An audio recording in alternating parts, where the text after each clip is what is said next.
We are on the brink of a dramatic change, and I'll say this boldly. We're about to abandon the traditional system of money and accounting and introduce a new one.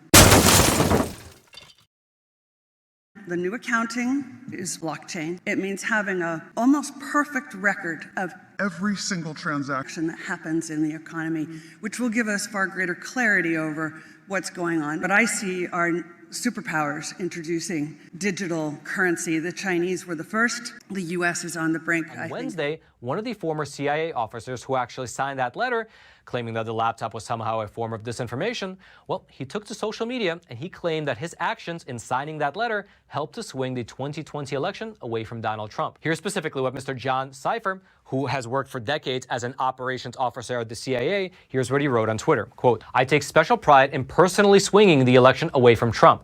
I lost the election for Trump.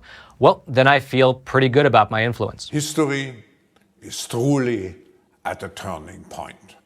We do know that global energy systems, food systems, and supply chains will be deeply affected. It began as an examination of whether he paid all the taxes he should have on income from his work for foreign companies, including Burisma Holdings, a Ukrainian energy company. This email from a former business partner, for example, found on a laptop computer Biden used, said he failed to disclose $400,000 that he was paid by the Ukrainian company. Accounts linked to Biden also received nearly $4 million in consulting contracts from a Chinese energy company, according to an analysis by the Washington Post. The documents also show Hunter Biden signed an agreement to represent an official of that company, Patrick Ho, for $1 million. Ho was later convicted in a U.S. court of trying to bribe government officials in Africa. Big things that you say on the world stage keep getting walked back.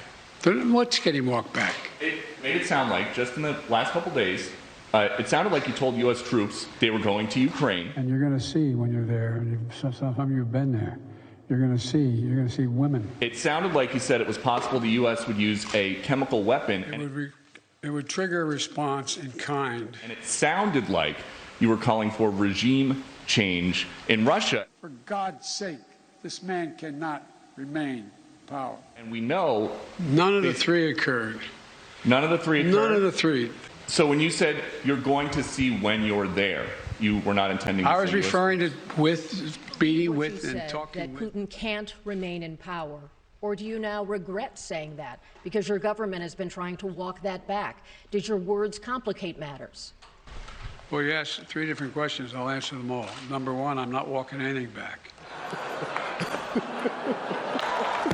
Oh, wow. Will Smith just smacked the shit out of me. Keep my wife's name out your fuck. Greatest night in the history of television. Oh. Let me ask you about this National Day of Visibility. The White House is doing a lot today. I know you're having a conversation with trans kids with the second gentleman. You've got a visit from Jeopardy champ Amy Schneider over to the White House. No, it's International Transgender Day of Visibility. Well, it is so wonderful that we have a president, President Biden, who supports us and advocates for us and who sees us. To everyone celebrating Transgender Day of Visibility, I want you to know that your president sees you. Be visible, I suppose. And he has articulated many times his support for the transgender community, for vulnerable transgender youth. And I'm just really, really honored to be here and really grateful that this is being celebrated and that the trans people are being celebrated in a place like this. So, yeah. To parents of transgender children, affirming your child's identity is one of the most powerful things you can do to keep them safe and healthy. Last summer, we removed all of the gendered greetings in relationship to our live spiels. So we no longer say ladies and gentlemen, boys and girls.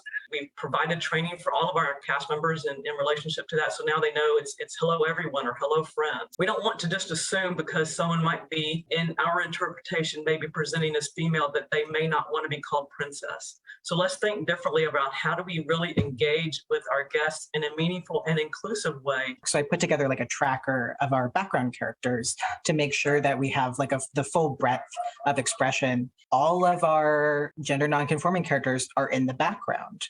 And so it's not just a numbers game of how many LGBTQ plus characters you have, is to give them stories where they can like be their whole selves. I'm here as a mother of two queer children, one transgender child and one pansexual child. So we had an open forum last week at 20th, where the home of really incredible, groundbreaking LGBTQIA stories over the years, where one of our execs stood up and said, you know, we only have a handful of queer leads in our content. And I went, what?